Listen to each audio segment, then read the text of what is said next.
Gabigol é predestinado, não tem como. O cara nasceu para fazer gol em final.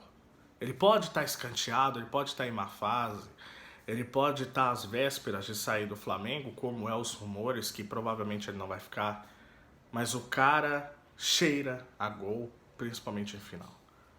E ele mesmo numa fase completamente ruim, comanda o time para uma vitória completamente maiúscula contra o Atlético Mineiro. Foi um 3-1 sem tirar nem pôr, tá? Eu sei que tem muito torcedor que vai ficar falando que não foi um jogo para 3-1, só que se a gente for analisar realmente, desde a primeira etapa, o Flamengo construiu para ser um placar maior, com o Everson fazendo grandes intervenções, o time do Atlético não conseguindo achar o Flamengo na primeira etapa, e que isso muito vai de encontro à forma como o Felipe Luiz ele colocou esse time diferente. Como esse time do Flamengo tá diferente em relação ao time que a gente viu do Tite. Eu não tô aqui culpando 100% o Tite, por quê? Porque a gente sabe que tem questão de jogador, né? Enfim, tem gente que fala que isso é teoria da conspiração, mas isso é um fato. Porque de um jogo pro outro, o anímico dos jogadores do Flamengo mudaram consideravelmente. Então, Felipe Luiz ele coloca a marcação alta, ele coloca a intensidade, a perda de posse de bola do Flamengo, principalmente na primeira etapa, é pouca porque ele consegue recuperar muito rápido, ele já está em cima do adversário, então isso lembra muito o Flamengo de 2019 e isso fica nítido. Como o time ganhou entrosamento com ele. E o Galo não conseguiu ver o Flamengo na primeira etapa. Apesar do jogo ter começado pro Atlético Mineiro, com uma perda de bola ali no meio campo e o Scarpa acaba chutando para a defesa do Rossi, parou por aí, tá?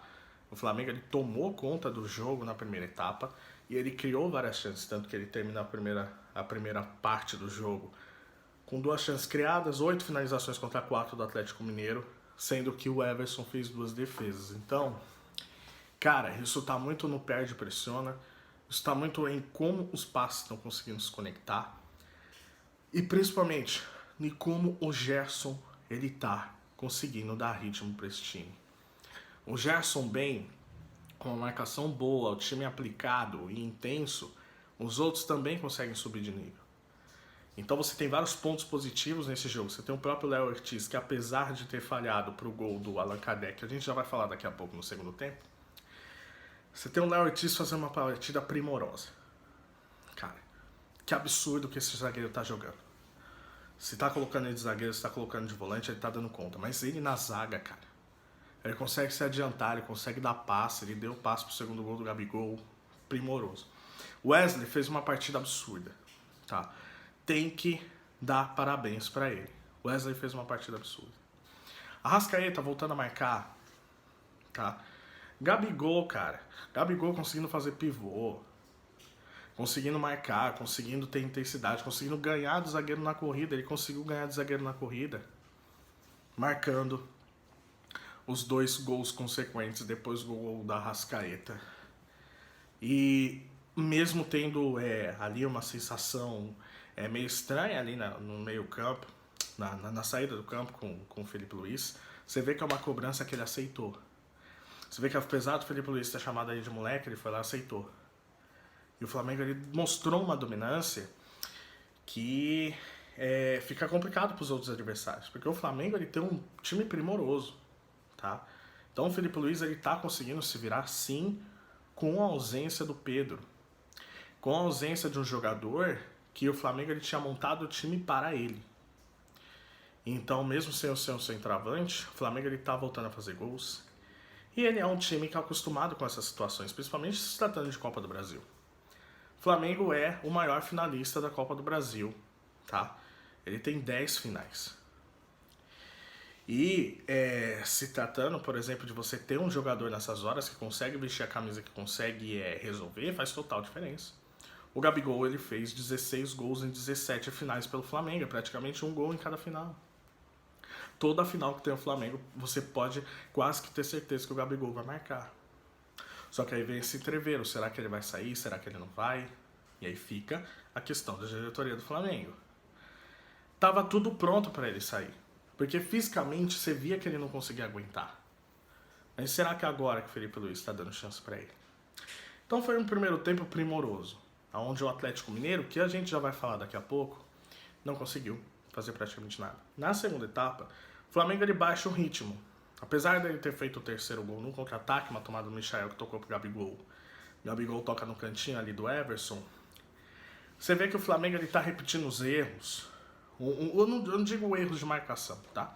Mas erros que já vêm sendo apontados de outros jogos, como por exemplo contra o Internacional, contra o Corinthians, no primeiro jogo da semifinal da Copa do Brasil. Que é o quê? A queda física do Flamengo.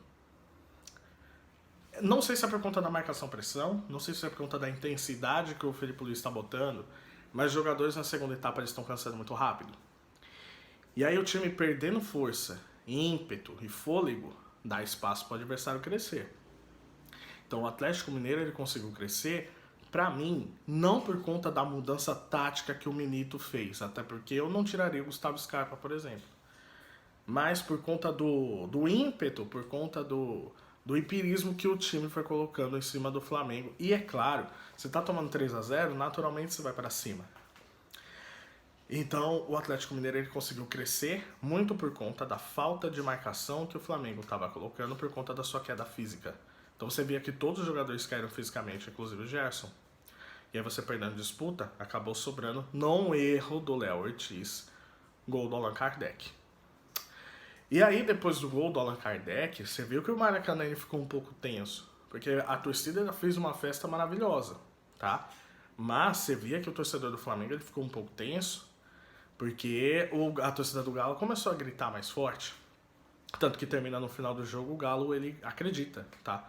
O torcedor do Atlético Mineiro ele acreditou. Mas o que você consegue tirar de diferente aqui? O Felipe Luiz ele voltou com o espírito vencedor. Flamengo. Ainda são poucos jogos, sim. Você não dá para colocar que o Felipe Luiz é o melhor técnico do mundo. Mas você vê que é um cara que conseguiu resgatar parte desse espírito vencedor, desse espírito brigador, lutador e que tá jogando bom futebol. O Flamengo ele pode tomar alguns sustos, ele pode tomar gol, mas ele briga, ele acredita, ele entrega pro torcedor. Dificilmente você vê torcedor na rede social reclamando do desempenho do time até agora, você não vê. Não é um time pragmático, é um time que chuta gol. É um time que tem finalizações, que tem controle de posse. É isso que o Flamengo quer ver. Ele não negocia seu DNA de jogar. E falando rápido do Atlético Mineiro, cara, eu preciso aqui criticar o Hulk. Por quê? Porque quando termina o jogo contra o Vasco, você vê que tem vários influenciadores falando que ele é o jogador mais decisivo do Brasil dos últimos anos. E a resposta é que não. Não é. Hoje você não teve o Daverson. Tudo bem que você também não teve o Fausto Vera, mas acho difícil colocar a ausência do Fausto Vera como um desempenho baixo do Atlético Mineiro. Mas muito por conta do seu atacante e de como o time não conseguiu funcionar devido à ótima marcação do Flamengo também. Mas o Hulk, ele tem algumas chances ali na área que ele prefere demais puxar para a esquerda, que ele prefere o passe ao invés de ele conseguir arriscar. E quando ele arrisca, bate a bola no bloqueio. Significa que, para muitos influenciadores que ficam falando que o Hulk é o jogador mais decisivo, falta ele ser mais decisivo nesses jogos, principalmente mata-mata. Porque no mata-mata, a impressão que passa pra gente é que você não pode contar muito com ele. Ao ponto do Daverson ter se saído o cara da classificação das quartas de finais contra o Fluminense e da semifinal contra o River Plate. Você não pode contar com o Hulk. E o sistema todo do Atlético Mineiro ele foi lento. O Gabriel Milito foi muito lento em entender que o Felipe Luiz conseguiu encaixotar jogadores de criação, como, por exemplo, o Gustavo Scarpa. E a bola aérea, principalmente do Atlético Mineiro, que é muito forte, não funcionou devido ao posicionamento que o Felipe Luiz colocou. E o Milito ele foi lento em não perceber que isso estava acontecendo. E aí se deixa um placar muito complicado. Apesar do Atlético Mineiro ter feito um gol, você vê que o placar de 3-1 para o Flamengo é maravilhoso. É muito elástico, tá? É um placar que eu acho que ninguém esperava, tá? Mas pelo que o Flamengo criou, pelo que o Flamengo botou de dificuldade em cima do Galo, foi um placar merecedor, tá? Pro Flamengo.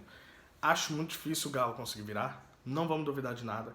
até porque o Atlético Mineiro já conseguiu viradas absurdas na sua história, na própria Copa do Brasil contra o Corinthians e contra o próprio Flamengo, há 10 anos atrás, mas é uma difícil missão da Arena MRV. Vamos ver, mas o Flamengo é merecedor do resultado. Quero saber o que você acha, deixe os seus comentários aqui, mostrando a sua opinião, se você concorda, se você discorda. Deixa o like no vídeo, se inscreva no canal, tamo junto e até a próxima. Valeu!